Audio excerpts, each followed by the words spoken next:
So Drew, maybe just talk about the sense of urgency that's required in a situation like this, and how you think this group will handle that.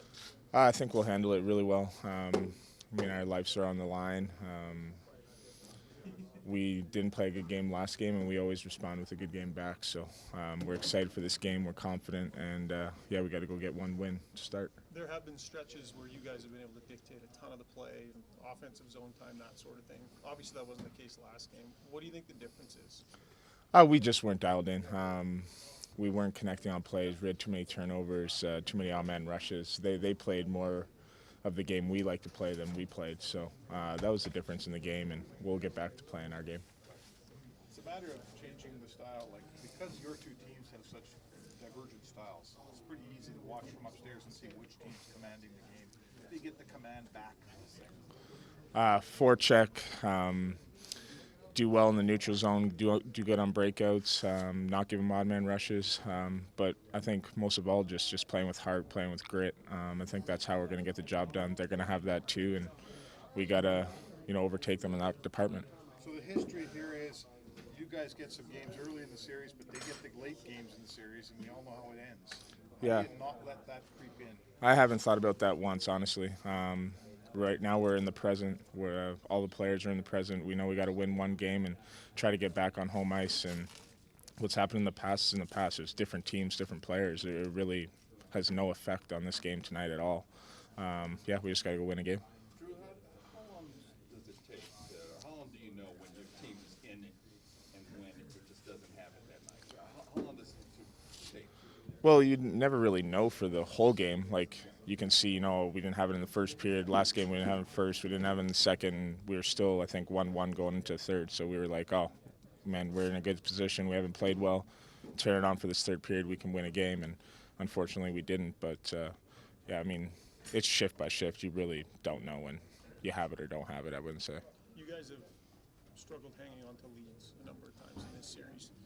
Do you adjust your approach if you end up in that situation again, do you think? We've gone over things to do differently in those situations, but I don't think our approach needs to change. Maybe earlier in the third, not sitting back, not flipping pucks out so much. That's one thing that we've talked about, but that's not our game plan. It's just, human nature. Guys don't want to make a mistake in those situations and stuff like that, but we didn't change anything. We just need to make more plays. When you've given up leads through a series, what's the way to sort of play confidently if you guys get another one?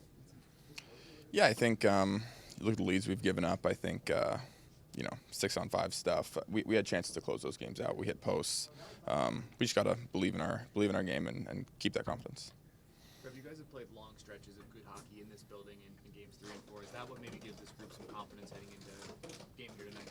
Yeah, I think we didn't have our best last game, but other than that, I think we've had some good showings. Got to win a game tonight and then go from there. Trevor, what kind of indicators do you get whether you've got it, whether your team is on it that night or maybe not on it the same? Is there anything early? Is there any indicators in your game that you can tell whether you're into it? Yeah, I think when we're tracking really hard and making it hard for their guys to skate through the neutral zone, I think that's when we know that we're going to be transitioning fast. We're going to be having good legs that night. So we're going to need every bit of that tonight. That is the loudest sock tape in the league. Is that at all distracting for you? No, focused. Dialed in. Yeah, dialed in. Can't throw you Yeah, off. no. Trip, the team played so poorly in Game 5. Some people are writing you off. What would you tell those people? I'd say that, not our best Game 5, but we've rebounded all year. Whenever we've had a kind of a stinker, we've always come back with a really good effort. The character in this room is really strong.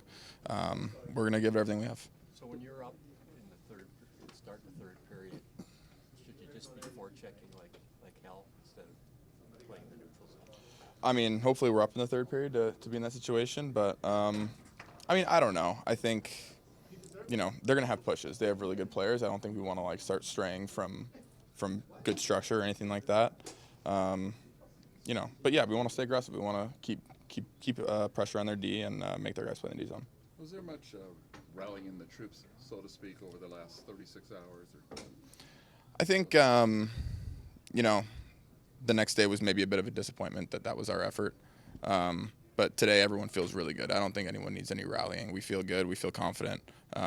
Just take this one tonight and then go from there.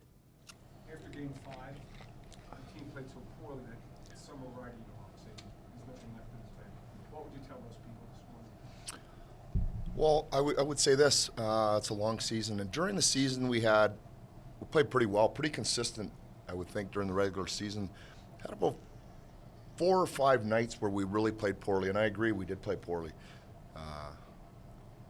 Each time after we played poorly, our team responded with a really, really strong game. I know it was the regular season, but I know our guys, and we're ready to bounce back. We'll accept the last game. We played poorly, and we turned the puck over so many times we didn't give ourselves a chance. Started in the first period, so not typical of us.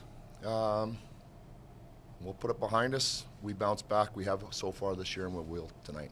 Multi-goal leads have been hard to hang on to in both directions at times in this series. Given the leads that you guys have given up, is there any concern about playing with confidence when you have the lead and not maybe thinking about that and leaning into it? Yeah, I mean, it's happened a couple times, so it's there. It's part of the narrative. I can understand that completely. But you just have to play. And listen, I think if you look around the league, there's times when you have 16 of the best teams in the league that the other team's going to push when they're trailing. That just happens.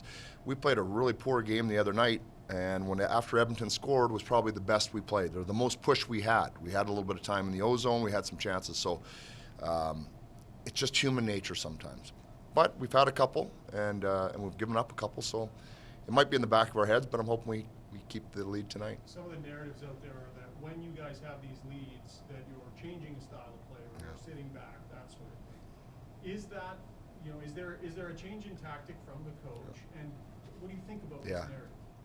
Well, I think there's a lot of people here. There's a lot of fans that are watching the game that are dialed in, and they need to talk about something.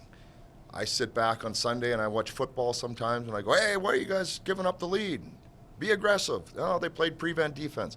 I can tell you, I don't know of any coaches that ever, in those moments, say, let's just back up and protect this lead. Everybody says, let's get going. Everybody says that. I'm sure you talk to many coaches, and they say, oh, no, we want to be aggressive in those situations. So I think that's probably everybody's game plan. From time to time, the moment takes over, the other team pushes hard, and you find yourself on your heels. That to me, is in every sport that's around. That happens.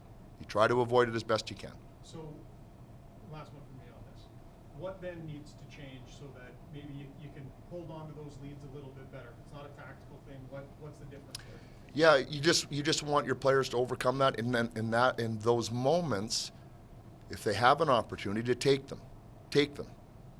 Stay aggressive, and try to score. Like, it's a 1-goal game. Try to score. Make it a 2-goal game. Don't protect the one. But again, this is all fine and dandy for all of us sitting right here. It gets a little hairy out there sometimes. You played. You understand. It gets hairy. And so in that moment, you just got to try to step up and be aggressive. Jim, what are the indicators that you see when you know your team is on it that night, as opposed to whether it's not? Yeah. What are the indicators that you see usually? Well, when we're moving up and back, I think one of the strengths of our team is we track back. We'd like to think as hard as anybody, so we try to attack, but we also like to come back this way and lift sticks and support our defensemen. So I would say that speed.